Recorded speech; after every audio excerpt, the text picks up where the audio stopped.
Let's rock. If you're new to the tribe, Rich is behind the mix, Rad is across the table. My name is Yanni Ballmeister and we are Unity Gym, experts at turning driven people into athletes. This episode is brought to you by the Unify Movement System, the only online program that balances strength, flexibility and fitness in an efficient 60-minute workout so you can unleash your inner athlete. Get daily coaching by us, plus both our epic gym and home UMS programs. As a valued listener, use the link in the description to get your first month free. Before we get started, quick welcome. If you're watching on YouTube, remember to hit the like button. The more likes we get, the more people learn. Subscribe if you like what you see. I'm excited to announce that joining us today, we have Phil White from ADPT Physio and Tony Battaggi from tonybattaggi.com. Yeah, and if you don't know who Tony is, Tony started work in the fitness industry in 1995, first as a personal trainer and sports coach, and then moved into roles that included education, academia, and strength coaching. These days, Tony splits his time evenly between coaching one-on-one in the gym and running educational courses on many topics to do with training, program design, and body composition. He holds a PhD in sports science and has written more than 65,000 training programs and coached elite athletes in around 30 different sports. Tony, welcome back. Great to have you here again. Thank you. Great to be with you all. And Phil, thanks for joining us. As always, it's a pleasure to have you with us. Yep. Fantastic. Let's jump straight into this one. So this is a question from Helen Madge, who I'm actually really interested to hear your take on this, Tony, because I can remember the answer you gave to us years ago in one of the courses that I did with you. Question is, can you still get good results when lifting weights if you stop when you lose form instead of complete neuromuscular failure? Well, it depends on what result that you're after. For most people, when they're in the gym, they really want one of two things. They either want to get maximally stronger or they want to grow muscle. And when you consider what's going on when we lift weights from a muscular perspective, we see that from every rep that continues during a set, we recruit more and more muscle fibers. If you're doing, say, a squat and you're doing 10 reps, rep 1 and 2 is accomplished virtually all by the recruitment of slow twitch or type 1 muscle fibers. They're the easiest to recruit and they're recruited all the time first off. But as we approach task failure on rep number 10, where if you went down and you couldn't stand back up, which would be rep 11, then as you're approaching task failure, then the body has to recruit more and more higher threshold motor units or your fast twitch muscle fibers. And then at that point of pure failure, where you go down, you can't stand up, then you've used all of your available muscle fibers for that day. Now, growing muscle is a result of activating as much tissue as possible and doing that over and over, and that's called volume. But strength is driven not by doing it over and over, it's by just activating as much muscle fiber as possible. So that's called intensity. So studies and the observation of weightlifters have shown that the greatest way to get stronger is to lift with loads that cause close to task failure under 6. So that could be 1, 2, 3, 4, 5, 6. After that point, because you're doing repetitive work, you're building volume. So the driver of growth now is reps over 6 or reps over 8, but with multiple sets. But physiologically, what's happening is that as you approach failure, you're using all of your muscle fibers. So the question is, what's the most important? If you were to stop a rep short of failure versus going to failure versus being able to only do the eccentric portion and being unable to actually lift it up, is that better than this? And studies have shown that it's not. In other words, that whether you fail or come very close to it versus being able to only do it eccentrically, you've used all of your muscle fibers. So that's called effort. So that effort could stop just short of failure or reach failure or so forth. Now, most coaches don't like failure because form deteriorates, you're at greatest risk of injury, and studies looking at hormones show that there's a greater negative hormone response that can dampen recovery for the rest of the week. So wise coaches work you close to the point of task failure, but don't reach it, so stopping a rep short of failure, with no advantage of hitting failure, especially with compound movements, multi-joint movements, because the risk of injury is so much higher.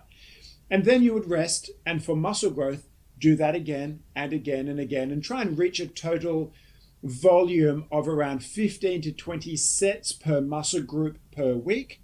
And for strength, it's a lot less than that, because the driver of strength is just the activation of muscle fibers, not the volume.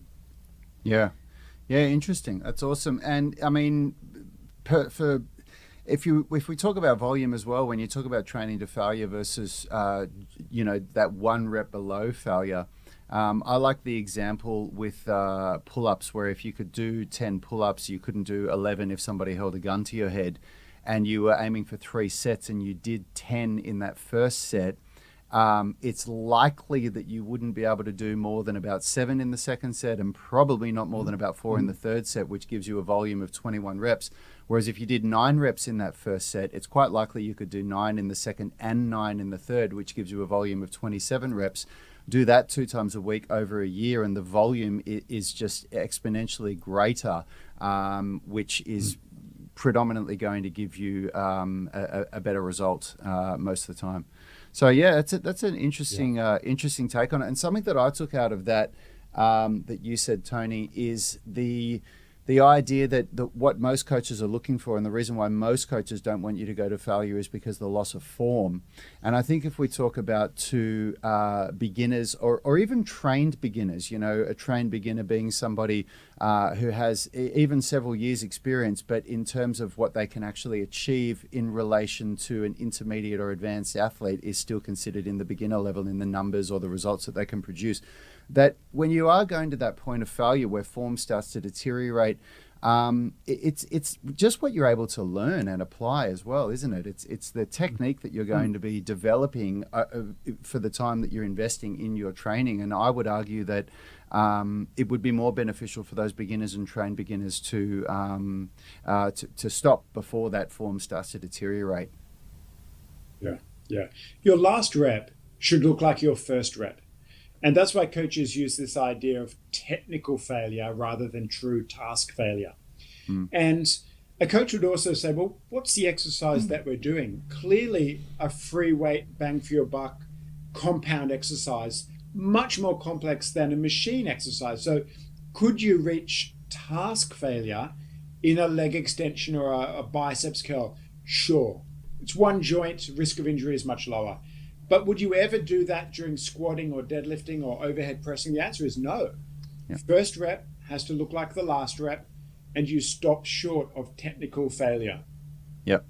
Yeah, I remember, and correct me if I'm wrong, Tony, because when people have asked me what does failure mean, my memory, and this is going back over a decade now, in one of your courses when I asked you what failure was, I remember you saying failure is the inability to perform the concentric phase of a repetition with perfect quality, with the same quality that you had in the first rep. Is that what you still teach, or did I get that right? I think that's a good it's a great workable definition. And again, it could be slightly different between an isolated machine movement versus a free weight compound movement. You would use your coaching discretion. But ultimately, failure is somewhere between form deteriorating, and so you're starting to use other muscles as a synergist to take over the work because the prime mover can no longer do it, versus then no longer being able to do it concentrically, but you can do it eccentrically, and then only able to do it eccentrically but without good form. So that's the spectrum of loading. Now, you could argue that an elite athlete could push the boundaries of fatigue and failure a little bit more than a beginner. And this is where a coach would say, right, the risk of injury is much lower and they're an elite. So maybe one set of each exercise, I could push the boundaries of fatigue to squeeze the most out of the muscle of an elite, knowing full well they've got several days recuperation before they have to train that muscle again. But for a beginner, with the extended recovery time and the risk of injury, you're not getting any extra benefit in muscle. So what would be the point? I think the mentality of harder is better and you got to fail them and the form's got to look sloppy on the last one isn't true physically, isn't true from a recovery perspective, isn't true from an injury perspective. It's just not good coaching.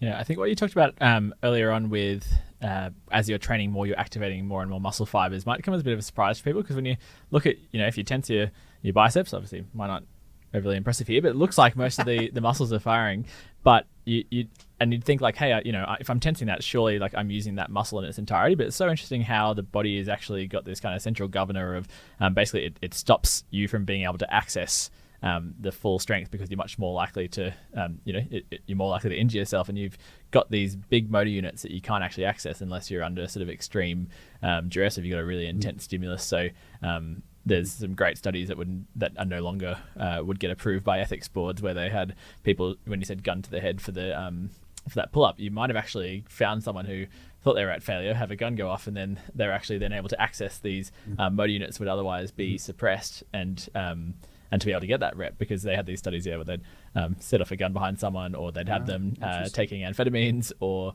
and you see strength like strongmen and powerlifters sniffing substances or getting slapped on the back. All of these things basically increase that neural drive and give you access to larger motor units. So I just think for people with a bit of a context around that muscle fiber side of things, you've got all this dormant strength that actually takes training to be able to access, and tactics of like intensity of focus and certain tactics you can use to be stronger. So it's interesting. It's not just you don't have as much voluntary control of your body as you think.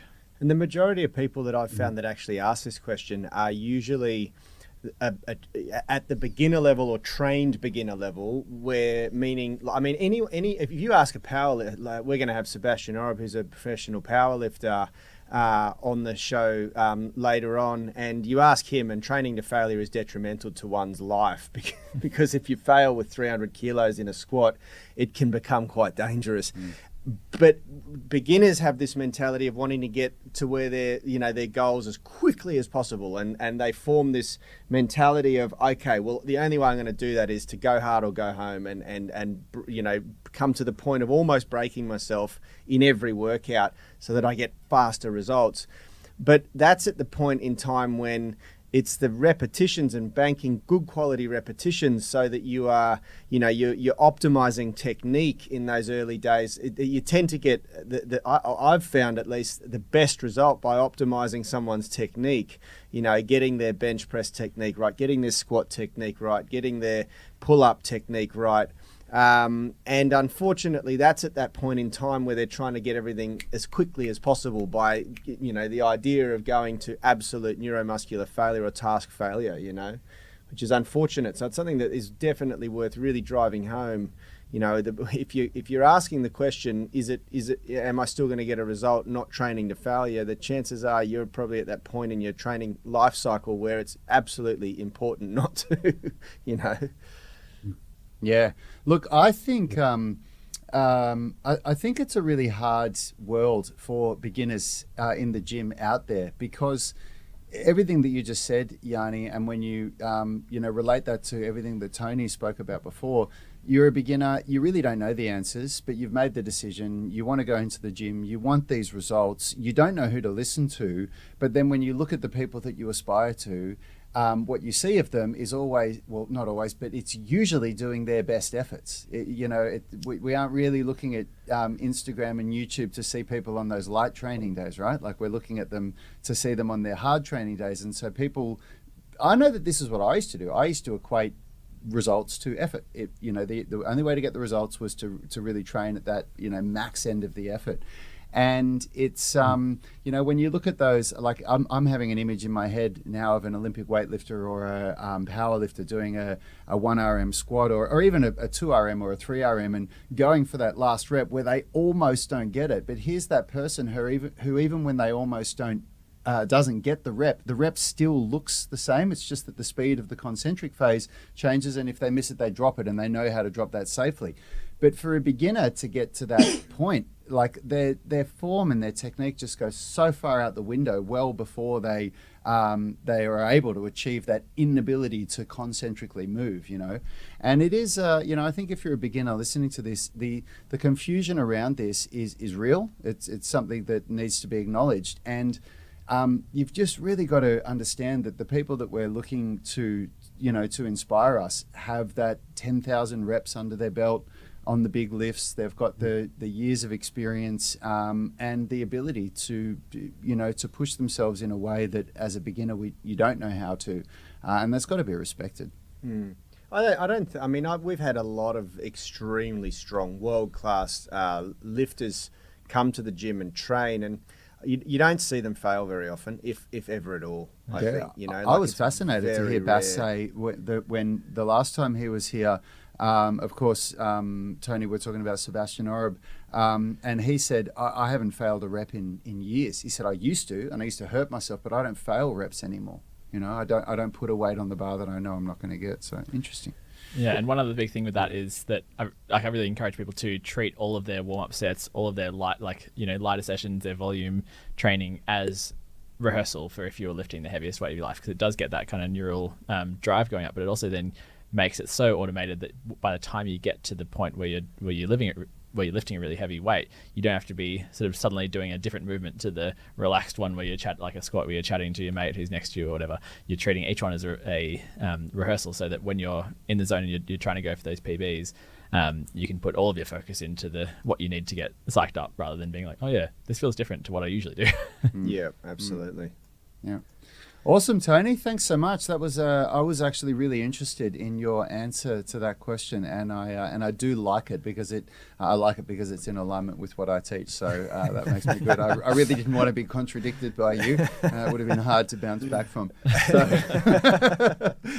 So thanks again so much for joining us, Tony. It's always a pleasure to have you on the show. And for those of you who want to learn more from Tony, he can be found on Twitter at Tony Boutagy, TonyBoutagy, for interesting articles he's read, or on Instagram at Tony Boutagy for more training related information. And remember that you can enroll in any of Tony's amazing coaching courses at tonyboutagy.com.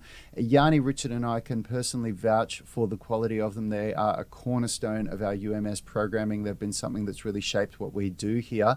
And we should add that they're all online now, right? You can do all of your courses online now. Is that right, Tony? Yeah, that's right. COVID, it's the one positive of COVID. Yeah. It forced us all to go online, didn't it? That's right.